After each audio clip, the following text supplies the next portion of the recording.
Hello, and you're listening to the Tiny Vet Podcast with me, Dr. Nicole Sue, exotics veterinarian, and my fiance. Comedian Jez Watts. This is an audio medium, so you can't see this, but I am quite a bit fatter today because 2 days ago, Nicole blacked out from anxiety and baked 4 chicken pot pies. Hello. I would describe them as 3 because 2 of them were little, and I think one gigantic one, Yeah. one like pretty large one, one medium, and one small. there were 2 smalls, 1 regular, and 1 gigantic. They're all delicious, and they were all incredibly fattening. But they were very, very delicious. It's something, where I had to, like, we had a house guest for the last 6 weeks. He just moved into a new place, but we were just reminiscing actually last night while you were asleep, like, about all the various, like, delicious fattening things that you have made over the years that we've all known Over each the other. years. Oh, Yeah. It's been a long time. And it's something like plenty of things where, he had never tried certain foods or whatever until you made them. And it was when I was away for a few weeks and he was here, he was a little overwhelmed by how many things you made, and there was no one else to eat them but him. And so he felt like really obligated to like almost gorge himself. And when I got back after like, I think I was only away for like maybe 2 weeks, I got back and I saw him and he was glistening, you know, because he had been absolutely stuffing himself to keep up with how many things you made. And then you were like, oh, he's eating so much, I better make more. Yes, that was the thought process. That's correct. What are we talking about today, my love? Oh, kind of in a similar topic. Big fat comedians. About dental procedures and also you done an episode about this ages ago, and that was just explaining why you kind of need general anesthesia to do a dental cleaning in an animal. Oh yeah. Well, I've heard these stories sort of secondhand. Yeah. It seems quite a extensive, difficult thing for an animal to go through. Yeah, it is. And now one thing I thought would be good to kind of add on to that other episode is the rise This of is Pet Dental 2 Electric Boogaloo. Yes. Yeah. Correct.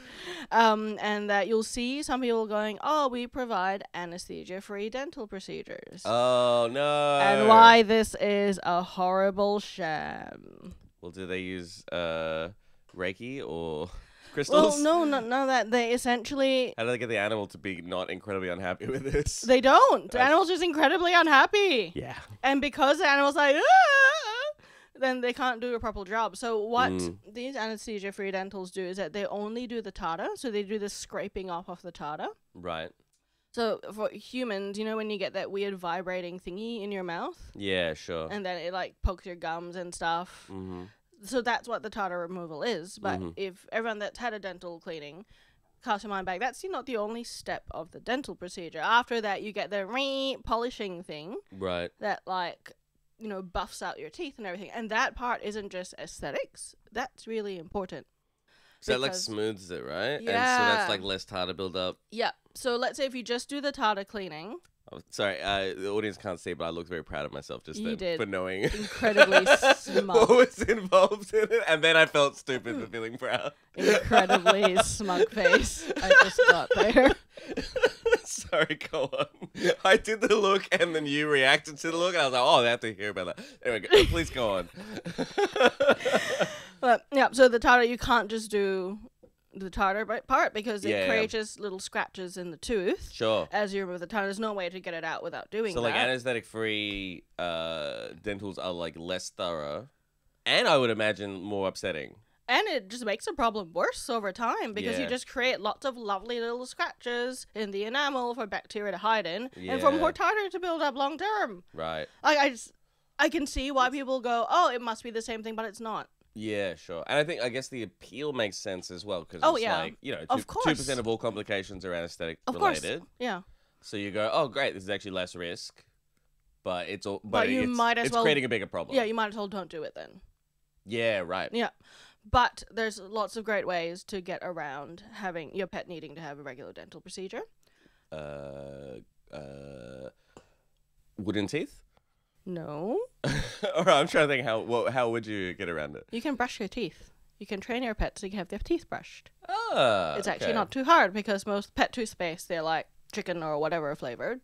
Right, sure. And it's something... Chicken flavored toothpaste sounds like the grossest thing in the world. I mean, yeah, for an animal, yeah, sure. Yeah.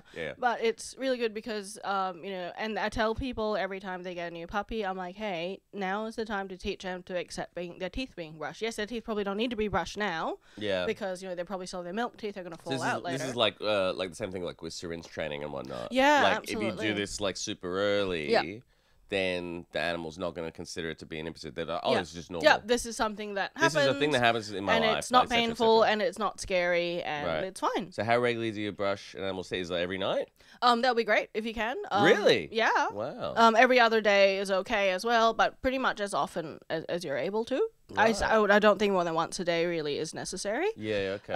But, if someone wants to brush their pet's teeth twice a day, hey, that's fine. It's not going to hurt them. Interesting. Okay. And you can get actual, like, little smaller toothbrushes for them, or you can get finger brushes, which is like this silicone brush that you put over your finger, and you can use your finger to scrub their teeth. Yeah, interesting. And it's such a good way to maintain dental health without general anesthesia. Yes, it's not going to say your pet's never going to have this procedure, but it's going to lessen it. So which animals need their teeth brushed? Dogs and cats. Dogs, cats? Ferrets if you can get away with it. Ferrets. But they're wiggly little dinguses. And it's quite hard. Yeah, right. Yeah. Interesting. Okay. So dogs, cats, ferrets... Stick your finger brush in their mouths once a day. Yeah. I think they'll all be really mad. And also fat comedians. Fat comedians. The Tiny Vet Podcast is brought to you by Upilio. Sources for our topics can be found at upilio.io. Outro music by Matt Charleston.